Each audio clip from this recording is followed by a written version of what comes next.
Oi, gente. Aula de agora sobre genocídio em Ruanda, um dos episódios mais trágicos da história recente da humanidade. Ruanda, um país localizado no centro da África, a gente vê pelo mapa aqui com muita tranquilidade, um país bem pequenininho, localizado no centro da África, tanto é que não dá nem para marcar Ruanda sozinho, né? A gente tem Ruanda, tem Burundi, os dois dividindo praticamente o mesmo território. Ao norte de Ruanda nós temos Uganda, que tem uma participação direta nesse processo de genocídio. Tanzânia, Quênia e República Democrática do Congo, que também tem uma participação importante no processo. Ruanda, esse micro-país no centro da África, tem sua capital Kigali como a maior cidade do país. Como eu falei, a gente tem aqui Congo, Uganda, Tanzânia, Burundi como os países fronteiriços a Ruanda. É importante ressaltar, nesse caso, que o processo de genocídio, ou o genocídio em si, que acontece em 1994, ele está intimamente ligado ao processo histórico de colonização e, sobretudo, o imperialismo da África na segunda metade do século XIX. A gente vai conseguir entender, com o caso de Ruanda especialmente, como o imperialismo europeu, essa lógica de criação de fronteiras de maneira arbitrária na África, estimulou centenas de conflitos no continente. Para dar o exemplo disso, a gente precisa entender um breve histórico do processo. Em 1890, ou seja, logo depois do Congresso de Berlim, quando há a divisão do continente africano para as potências europeias, Ruanda passa a ser um território de controle alemão. Só que a Alemanha domina Ruanda em função do Congresso de Berlim, mas entrega o controle do país para a autoridade nativa, para as próprias etnias se organizarem. Aí a gente começa a ter uma visão sobre os problemas que vão existir. Por quê? Ruanda é dividida de maneira simplificada em duas principais etnias. Nós temos os Tutsis e os Hutus. Tutsis representam a elite do país. É a população proprietária rural, representa a maior parcela da produção agropecuária do país. Os Hutus representam a população de classe social mais baixa, normalmente trabalhadores dos Tutsis, trabalhadores rurais, representam menor poder político e econômico no país. Quando a Alemanha entrega para que a população local possa administrar, já que a Alemanha não tinha grandes interesses nesse território, quem passa a dominar o país são os Tutsis, a população que já era a elite agrária, principalmente, de Ruanda. Quando tem a Primeira Guerra Mundial e a Alemanha ela é destruída em função dessa guerra, a Liga das Nações, que é o embrião da ONU, a Liga das Nações, entrega Ruanda para a Bélgica. E aí a gente tem uma mudança no modelo de administração, porque a Bélgica ela passa a atuar mais diretamente em Ruanda, porém mantendo a organização social, ou seja, mantendo os Tutsis no poder, agora com apoio direto da Bélgica, e os Hutus sendo a categoria, a classe inferior no país, reprimidos pelos Tutsis. Para vocês terem uma ideia, a partir desse momento que a Bélgica, pós-Primeira Guerra Mundial, passa a de fato reconhecer os Tutsis como a elite política e econômica, apoia seu governo e inclusive passa a apoiar a repressão sobre os Hutus. Veja bem, manipulou os Tutsis, a Bélgica, manipula os Tutsis, manipula entre aspas, né? Porque os Tutsis também eles tinham interesse na manutenção do seu poder local, para reprimir o resto da população, majoritariamente Hutu, incluindo cobrança de impostos e trabalho forçado, trabalho análogo à escravidão, ampliando um fosso social ainda maior, uma diferença social ao que já existia. Pensa comigo, qual vai ser o sentimento dos Hutus em relação aos Tutsis e em relação à Bélgica? Vai ser um sentimento de nós estamos aqui para servir vocês, ou essa relação política e social cada vez mais desigual e de exploração cria um sentimento de revolta e de tentativa em algum momento da história de inverter o processo. Entenderam? E aí a gente tem o embrião do genocídio. Presta atenção agora, não confundam Tutsis e Hutus. Após a Segunda Guerra Mundial, o enfraquecimento europeu, como nós já tratamos em outras aulas, pós-Segunda Guerra, a Europa se enfraquece política e economicamente destruída em função da guerra. Os Hutus, povo reprimido, maioria no país, porém reprimido pelos Tutsis, elite econômica, enxergam a possibilidade, nesse enfraquecimento da Bélgica e nesse enfraquecimento da Europa, de tomarem o poder dos Tutsis. E o que acontece? Os Hutus se organizam e derrubam os Tutsis do poder. Os Tutsis passam a fugir das perseguições dos Hutus, querendo compensar as repressões que aconteceram historicamente, para países vizinhos, especialmente Uganda, que é o país fronteiriço no norte de Ruanda. E aí os Tutsis acabam, a maior parte deles, fugindo para Uganda, fugindo dessa perseguição política e econômica que os Hutus passaram a produzir sobre os Tutsis, querendo compensar a repressão histórica que os Tutsis fizeram sobre os Hutus. Esses Tutsis, ao chegarem em Uganda, país fronteiriço ao norte, eles fundam a RPF, uma sigla em inglês que a tradução para o português significa Frente Patriótica Ruandesa. Qual era o objetivo dos Tutsis ao fundarem a Frente Patriótica Ruandesa em Uganda? O objetivo era se organizar política, econômica e militarmente para tomar ou retomar o poder em Ruanda. Então eles começam esse modelo de organização depois da Segunda Guerra Mundial, quando são expulsos do país pelos Hutus. Em 1973, bem depois da Segunda Guerra Mundial, após vários anos de instabilidade, quem chega ao poder é Juvenal Abiyarimana. Juvenal Abiyarimana, ele, Hutu, chega ao poder em 1973, assume o governo e acaba com a Assembleia Nacional, criando um governo ditatorial.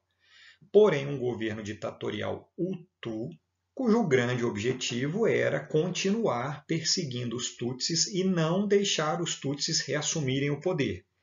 Inclusive, aconteceram episódios da Frente Patriótica Ruandesa invadir Ruanda, sair de Uganda e invadir Ruanda para tentar tomar o poder.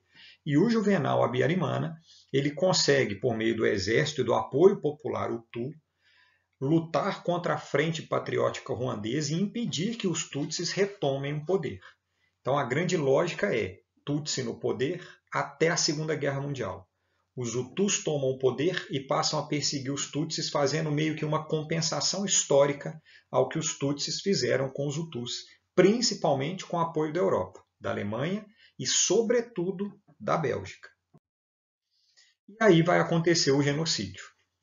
O que acontece? Eu expliquei até agora como que esses movimentos de colocar no mesmo estado etnias inimigas feitos pela Europa lá no final do século XIX, na Conferência de Berlim, como que esse modelo acaba incendiando a rivalidade histórica entre etnias, no caso de Ruanda, Tutsis e Hutus.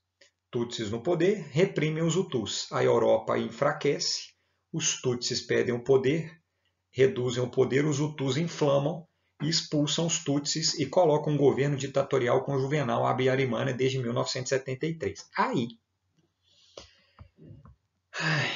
a Frente Patriótica Ruandesa, como eu falei anteriormente, em 1990, e ela já tinha feito tentativas anteriores, invade o país e tem uma guerra civil entre a Frente Patriótica Ruandesa, o governo de Ruanda, Frente Patriótica Tutsi, o governo de Ruanda Hutu, e a população que apoiava o governo, formada por Hutus, passa a existir uma guerra civil entre 90 e 93, quando o governo de Juvenal Abiyarimana consegue expulsar a Frente Patriótica Ruandesa do território. E a galera volta para Uganda, os Tutsis. Só que menos de um ano depois, em 6 de abril de 1994, o avião que transportava o presidente de Ruanda, Juvenal Abiyarimana, Hutu, e o presidente de Burundi, um país ao sul de Ruanda, Ciprien, essa pronúncia aqui me derruba, Ciprien Nitariamira. Não deve ser assim não, Nitariamira.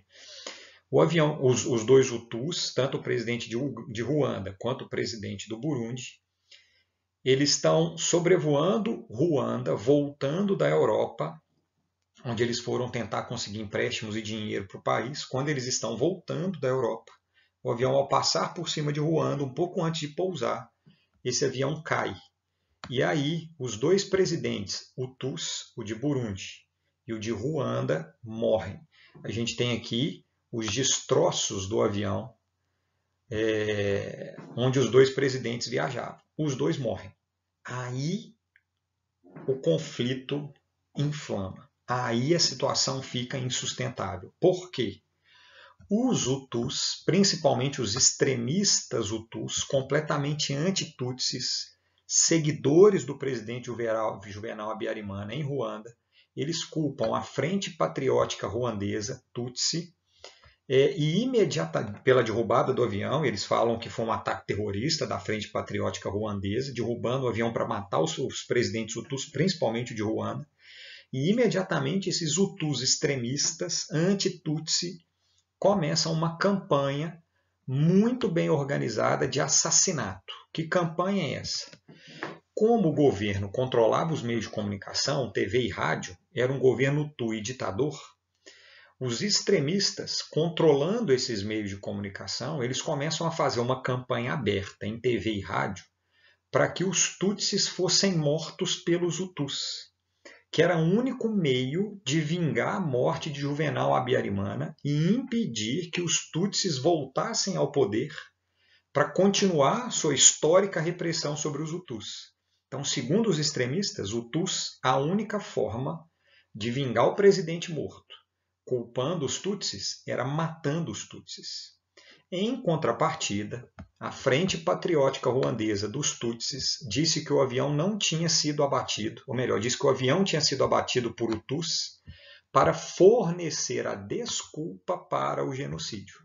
Então, um acusa o outro. Os Hutus acusam os Tutsis de terem derrubado o avião e os Tutsis acusam os Hutus extremistas de terem derrubado o avião para justificar a perseguição e o genocídio dos Tutsis. No fim da história, quem estava certo e quem estava errado, ninguém sabe. Porque o processo que investiga e investigou as causas da queda do avião, ele foi arquivado sem conclusão. Então, na prática, ninguém sabe o que aconteceu. Se o avião caiu sozinho, por alguma falha, algum problema, se foi derrubado por um Tutsi ou por Hutu, para poder, segundo os Tutsis, ou melhor, segundo os Hutus, para os Tutsis buscarem o poder, e segundo os Tutsis, para os Hutus justificarem o genocídio. Resultado, meu povo, quando a gente fala em genocídio em Ruanda, ele está intimamente ligado à diferença social entre as duas etnias, à diferença política entre as duas etnias, a delimitação de fronteira de maneira arbitrária feita pela Europa no final do século XIX, que coloca as duas etnias juntas, com governos europeus que estimulam a desigualdade ainda maior, patrocinando, financiando e estimulando os Tutsis no poder, e os Hutus que chegam ao poder e os extremistas buscam a vingança sobre os Tutsis. E aí, quando o avião é derrubado, cria-se o grande argumento na visão dos Hutus extremistas de agora temos que matar os Tutsis. E aí tem início, se não o maior, um dos maiores genocídios da história da humanidade. Genocídio dos Hutus extremistas perseguindo Tutsis. E aí como o genocídio acontece? Primeiro, as listas de opositores do governo, a maioria Tutsi, foram entregues às milícias, a esses extremistas Hutus armados, juntamente com o nome de todos os familiares.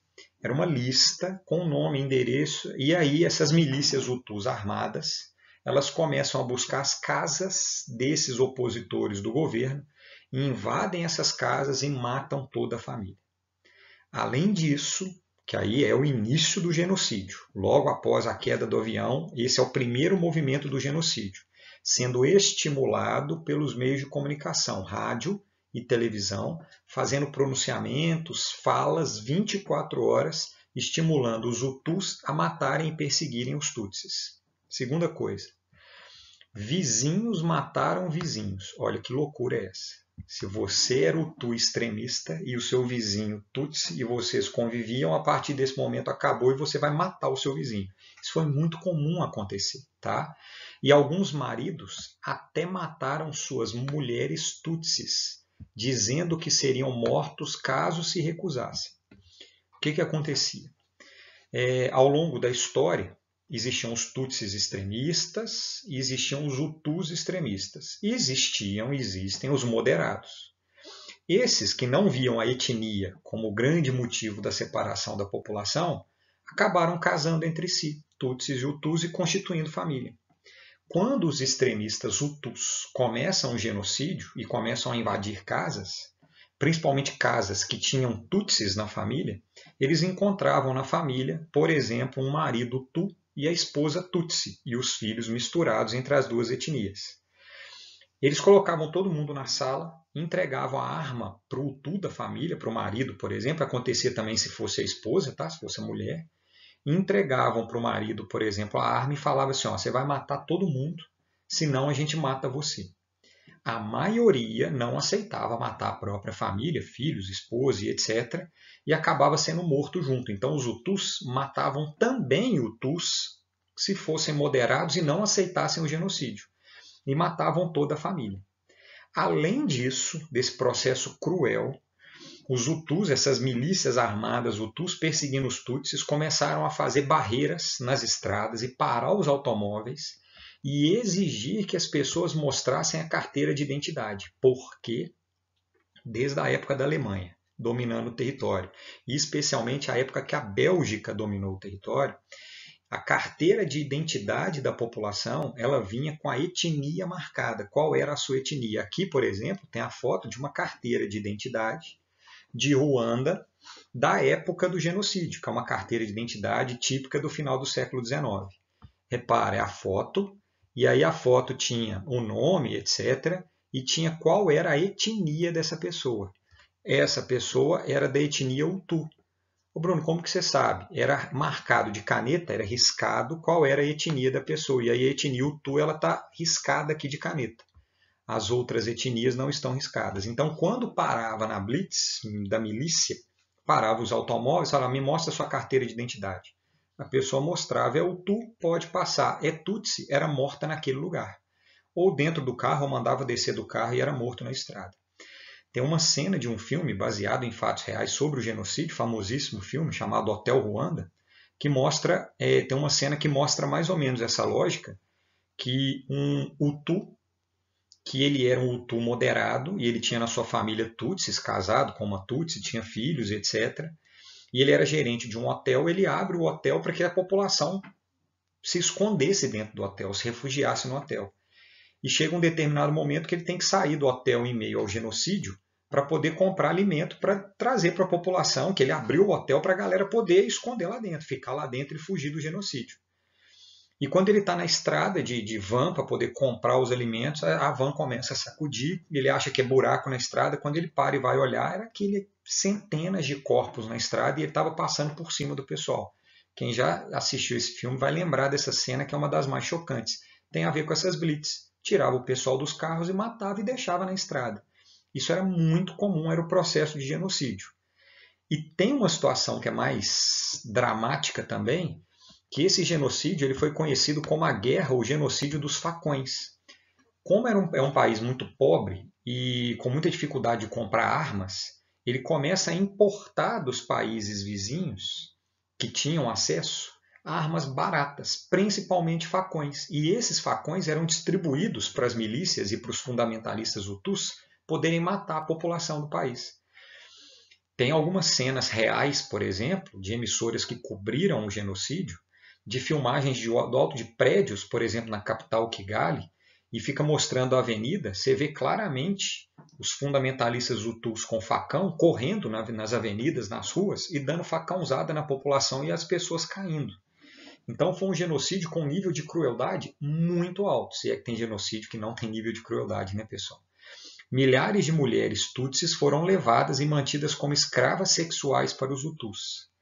O mais importante sempre é a gente lembrar da origem, tá, pessoal, desse genocídio. Tem a ver com as fronteiras, tem a ver com a desigualdade social, tem a ver com o estímulo europeu a essa desigualdade e com a vingança hutu a essa repressão histórica.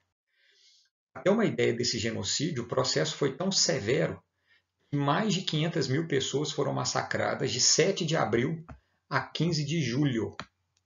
Algumas fontes dizem 1 milhão de pessoas terem sido mortas. Oficialmente, segundo a ONU, são 800 mil pessoas mortas num genocídio que durou 100 dias. 100 dias. 800 mil pessoas morreram, sem contar os que fugiram, se tornaram refugiados em países vizinhos. Muitas das 5 mil crianças nascidas dessas violações foram assassinadas, principalmente porque as mulheres tutsis passaram a ser escravas sexuais dessas lideranças miliciosas hutus, e aí os filhos, fruto desses estupros, acabavam sendo assassinados porque eram filhos de mulheres tutsis. Então, o nível de genocídio, o nível de crueldade é altíssimo. A gente pode falar que é um dos piores e maiores genocídios da história, porque proporcionalmente, pensando em dados oficiais, no Holocausto foram em torno de 5 anos 6 milhões de judeus mortos. Aqui a gente está falando de 100 dias, 800 mil pessoas mortas. Então, proporcionalmente, sem dúvida nenhuma, um dos maiores e piores genocídios da história, que fica muito evidente quando a gente olha a curva da população de Ruanda. A população de Ruanda vinha crescendo, né, o crescimento demográfico. Quando chega aqui, início dos anos 90, ela está no seu máximo de população, aqui 89, 90. Repara o que acontece no ano de 93, 94, 95. A gente tem uma queda demográfica. Essa queda começa no final dos anos 90, no início dos anos 90, em função da Guerra Civil, que começa de 90 e vai a 93, entre Frente Patriótica Ruandesa e o governo Hutu. A população já tem uma queda, tanto em função dos refugiados que fogem da guerra, quanto pela própria guerra. E aí o genocídio ele despenca a população total. Isso é um dado muito cruel, muito chocante para mim, pelo menos. E aí a população despenca quando termina o genocídio. Em 1994, no meio para o final de 94, a população volta a crescer. Beleza? Então a gente consegue identificar o genocídio por meio de gráfico também, para entender a quantidade de pessoas mortas em relação à população total, que era ali no seu pico no final dos anos 80, cerca de 7 milhões de pessoas, 6 milhões e 900, 6 milhões e 800 mil. Você pensar 800 mil pessoas mortas é muita coisa. E aí a gente pode falar aqui de uma linha histórica para resumir o processo todo. Para entender qual foi. Muita gente me pergunta na aula presencial, seu Bruno, tá bom, teve o genocídio. E a ONU não fez nada? Qual foi o papel da comunidade internacional? Veja bem, a comunidade internacional permanece passiva durante o genocídio ou quase todo o processo. De 9 a 6 de abril, retirada dos ocidentais, quando o genocídio começa. A ONU retira suas tropas, por exemplo. 21 de abril, a ONU reduz seus capacetes azuis de 2.500 para 270. O genocídio acontecendo, a ONU retira as tropas. A Bélgica retira as tropas. A Alemanha retira as tropas. 12 de maio, a ONU, pela primeira vez, fala em genocídio. Ela dá o nome genocídio, porém ela não faz nada para evitar o processo. Ela deixa acontecer praticamente. Dia 23 de junho, a França passa a atuar no país com a Operação Turquesa e a criação de uma zona humanitária segura. Zona humanitária segura principalmente no sul do país. Tá? A gente tem essa zona humanitária aqui, essa marcação aqui. E aí o exército francês entra nessa região para proteger a população e para garantir que os refugiados do genocídio tivessem um ambiente mais seguro, porém o restante do país, o genocídio come solto. Até dia 4 de julho, a Frente Patriótica Ruandesa toma Kigali. Olha a contradição e muita gente erra isso. O genocídio são os Hutus perseguindo e matando os Tutsis. Só que a Frente Patriótica Ruandesa está em Uganda. Quando o genocídio começa a acontecer, a Frente Patriótica Ruandesa armada, ela invade, apoiada pelo exército de Uganda, inclusive, ela invade Ruanda para combater os Hutus que estavam fazendo o genocídio. Só que a Frente Patriótica Ruandesa, mais o exército de Ruanda, muito mais organizados e armados que a frente, os Hutus fundamentalistas, extremistas, essa Frente Patriótica Ruandesa ela consegue conter o genocídio. A ONU está fora, a Bélgica está fora, e aí a Frente Patriótica Ruandesa invade o país, começa a perseguir os Hutus extremistas, contém o genocídio e toma Kigali no dia 4 de julho.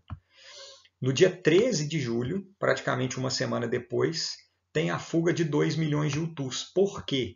Os Hutus agora, quando a Frente Patriótica Ruandesa consegue tomar o poder com apoio de Uganda, do exército, os Hutus falam, pronto, agora o genocídio vai ser o contrário.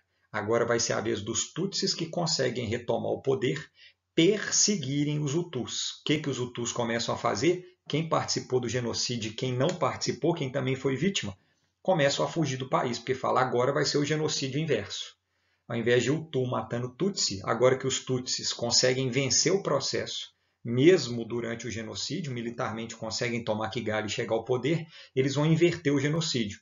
E aí os Hutus começam a fugir do país, indo para o Zaire, hoje chamado Congo, Uganda, que já tinha muito Tutsi na região, Tanzânia, Burundi, e eles começam a fugir do país. No dia 17 de julho, a Frente Patriótica Ruandesa dos Tutsis toma Ruhengeri e toma Gisenyi, que são outras duas grandes cidades no norte do país, além da capital. A população antes de 94 era de 7 milhões, a maioria da população de camponeses sendo 84% Hutus, 15% Tutsis e 1% da menor etnia Tuás. E aí vem o genocídio e o processo acontece até os Tutsis tomarem o poder em 4 de julho de 1994. Qual é o desdobramento disso? O desdobramento desse processo é que, bem organizada, a Frente Patriótica Ruandesa, no dia 4 de julho, ela toma Kigali, cerca de 2 milhões de Hutus civis e alguns envolvidos no genocídio fogem pela fronteira, especialmente para o Congo. E aí aqui a gente tem duas fotos dos fluxos de refugiados Hutus migrando em direção ao Congo. É um especial de fotografias, é um ensaio, um conjunto de fotos tirado pelo brasileiro Sebastião Salgado, premiado internacionalmente. São aí as grandes marchas de Hutus indo para o Congo para configurar os acampamentos de refugiados Hutus fugindo de um possível contra-genocídio dos Tutsis a partir de 1994.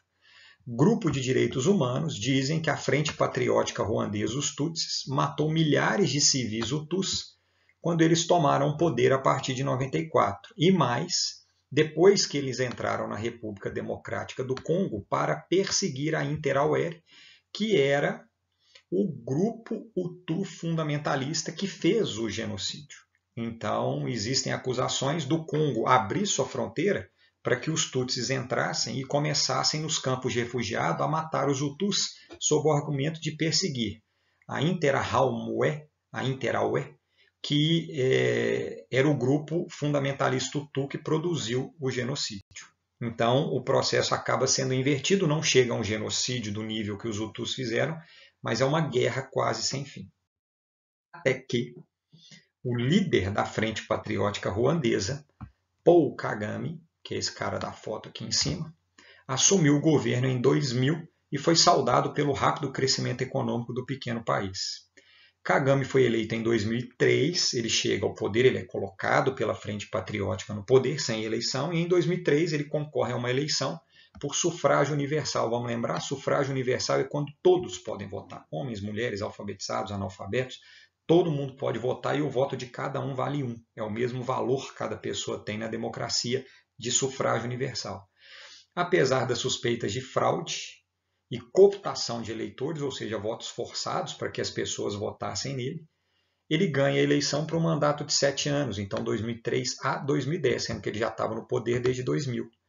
E aí ele assume o poder. Quando ele assume o poder efetivamente, ele ganha a eleição em 2003, ele faz um discurso que a partir desse momento, em Ruanda não se fala mais em Tutsi nem Hutu. Ele é Tutsi e ele fala, não existe mais Tutsi nem Hutu. Eu sou ruandês, eu não sou Tutsi, eu não sou Hutu, eu sou ruandês e a minha política vai ser pela unidade do país. Ele consegue, de fato, criar uma unidade no país, ele cria algumas leis que impedem, que proíbem a manifestação Tutsi e Hutu, ou seja, você não pode chamar o outro de Tutsi ou de Hutu. A carteira de identidade não traz mais a etnia da população, ele faz um governo com Tutsis e com Hutus, ele agrega os dois povos, as duas etnias no poder, busca transformar Ruanda num centro tecnológico, o objetivo dele, ele sempre fala isso, ele está no poder até hoje, ele foi reeleito, ele sempre fala o seguinte, eu quero transformar Ruanda no Vale do Silício da África. E aí, para transformar Ruanda no Vale do Silício, ele fala que o primeiro passo é criar a unidade entre os dois povos. Seus críticos dizem que ele não tolera dissidência, opositores, e que vários adversários foram encontrados inexplicavelmente mortos. Agora é ilegal falar sobre etnia em Ruanda, como eu disse, e o governo diz que isso evita mais derramamento de sangue, mas alguns dizem que impede uma verdadeira reconciliação e apenas coloca uma tampa sobre as tensões que vão acabar fervendo num futuro próximo. O que acontece hoje em Ruanda é que, apesar de todas as críticas, o Paul Kagame, de fato, ele conseguiu adormecer o que tinha sido o genocídio de uma maneira muito rápida. Você pensar, o genocídio é de 94, ele assume em 2000 e ganha eleição, teoricamente de maneira democrática, em 2003, ele consegue, de fato, adormecer os reflexos do genocídio com muita rapidez. Ele ainda é o presidente de Ruanda, ele pode falar desde 2000, então ele está 2 décadas no poder.